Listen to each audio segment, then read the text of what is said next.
The spruce exterior roofing ply is quite rough, so that's all filled with thickened epoxy. And now I have a coat of just pure epoxy soaking everything in. Exciting times. The roof is epoxy seal, so it's relatively smooth, but needs a sand. I love the look of it. I can really see the form will be really cool. The little scoopers to direct the water. You can see here where darker filler. Very nice, very nice.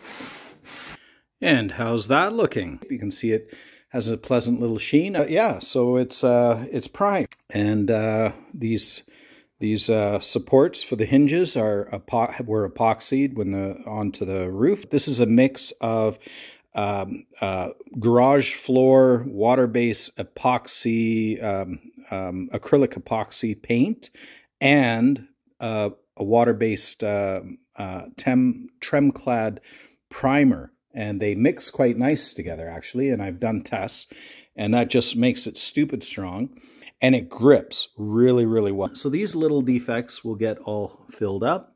Don't laugh.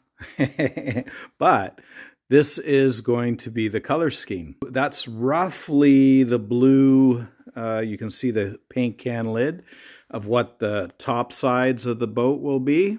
But I like the idea of the boat standing out. But what I wanted really to do is highlight the trimming on the roof, and creates a water gutter.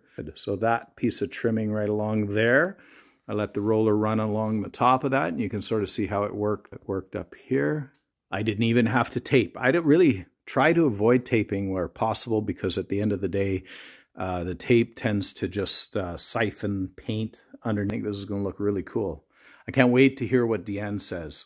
Hatches are installed, looking amazing, in my humble opinion.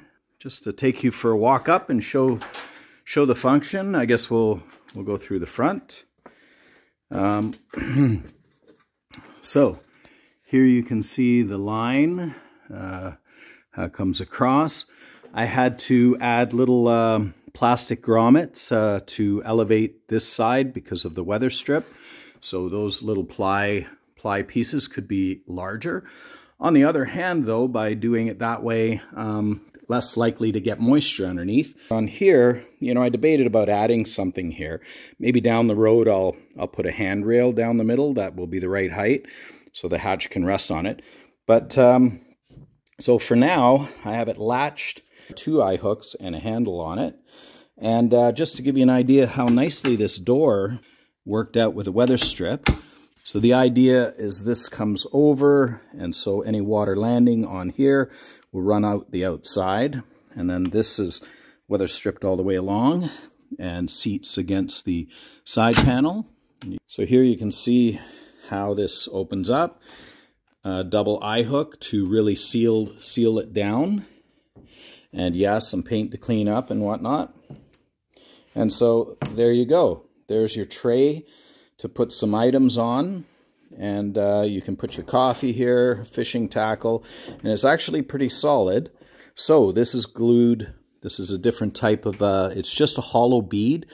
I'm trying to avoid the foam, because the foam tends to hold moisture. That goes. And for driving anyways, to protect the windows, I'll likely have a shield like I do on my houseboat. So, heading on in, my garbage pail slash step, you can see the back completely latched. Usually pull down on the handle because you want a good solid seal, and then lift up. I'm going to open like an A-frame. You know, some items up here while you're cooking in the morning or whatever you want. Use it like a shelf, or if you're back in the cockpit riding the boat and you're running with the hatches open and out of the way like this, you can also set something on there. Anyways, to close it, you just pull on that and bring it back in and hook it. Again, 2 hands would be nice, but I have them fairly snug. And these were old screen door handles, and I bought some hammer paint, Tremclad hammer paint, and that that made them look like brand new. Here you can step up on the front step and grab the hatch and close it. And it, again, I guess I can pull with that and lock them down. And then there you go. How nice is that? How nice is that? Hoo-hoo. I'm excited.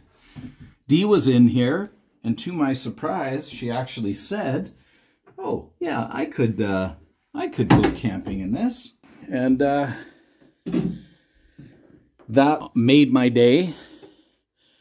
Here you can see I actually made bigger washers, because what happened was this door, I had it drying under a heater, a radiant heater, one of those things, and it actually sprung a bit straighter. So I had to spring this up, plus with the weather stripping, right?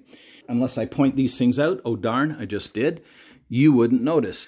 Interested in doing sort of this orange to contrast with the blue. There'll be a brighter blue for the hull, but also it kind of makes a huge blue H. And I was thinking, if you ever had a Mayday call, this really would stand out as a help sign. And I did show the water catchment, but now it's really obvious. This tapers the side raised panels. The roof is basically 3/8 of an inch, and but with these sections added, it makes the edges full 3/4 inch, and then a little piece of trim raises it a little bit more. So let the rain wash the roof off, and then it comes down here. And I will arrange some way to put a pail here. You can be somewhat self-sustainable, because that's how I prefer things. But Dee actually likes the rough wood on the ceiling. That gives me the excuse that a little bit of character is okay. I was playing around with plexiglass, and you're basically windowed in. Driving rain won't go in because this piece of glass is set in behind the A-frame piece, fairly snug. I can make one section a screen as well. But yeah, you can hear the sound difference because you are actually enclosed. It's Lexan, so they hold the screws pretty tight, so you don't have to worry about that. It occurred to me, just a rope put in across here, and that'll keep the bugs out. If it was a rainy day and stand in here, and the tiller extension, you could set a stool up for yourself and sit under here with your head up. You can look over to the horizon quite nicely. But once you get to using the bathroom or the kitchen, that's the one you'll be wanting to stand up. And yet, a single panel here on the one end will allow airflow as you're cruising along and allow me to stand up at the helm here. This gives you an idea what it looks like out here. I think it looks kind of modern, cool. If it gets solar panels, it'll be on the sides here. That's some work done for today, a little bit more to do. Alrighty then, just a view of some of the hatches up. Go for a walk through, excuse the mess, the usual mess, because when I work, I just work. Eventually I might clean up. So hinges wise, I got these brass hinges. They're kind of cute. The screws through the Lexan, I had to grind the tips off. Oh yes, I remember one more thing. I did get the nosing on the countertop. It sits a little above to catch so things don't fall, and I rounded the sharp corner quite nicely. I'm pretty pleased. Pretty pleased. Yeah, you can see how the corners, this is from experience with Deanne's rose, so branches tend to skip up over these sort of domed head screws, so I use them, and they're thicker to get into the wood a little bit better, so it's still pretty tough. Some flex there, right? Yeah, so slam it down, you sort of hear it has a little bit of cushion. And then with this hatch open, it comes down and seats onto this nice piece. And yeah, and yeah, I'm excited. Oh, I picked up for the windows a bigger version of this style of hinge. So it's kind of an antique brass and on the dark wood. I was painting most of the hardware black, but this looks pretty good on the dark wood, so I like it. We will go with it. Oh, finger out of the picture.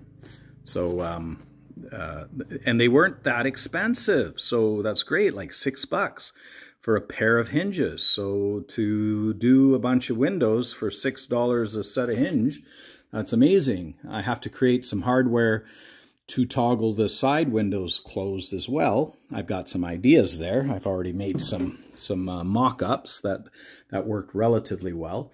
I don't think that's going to be too hard to do. Yeah, I'm pleased. I'm very pleased. Okay, ciao for now.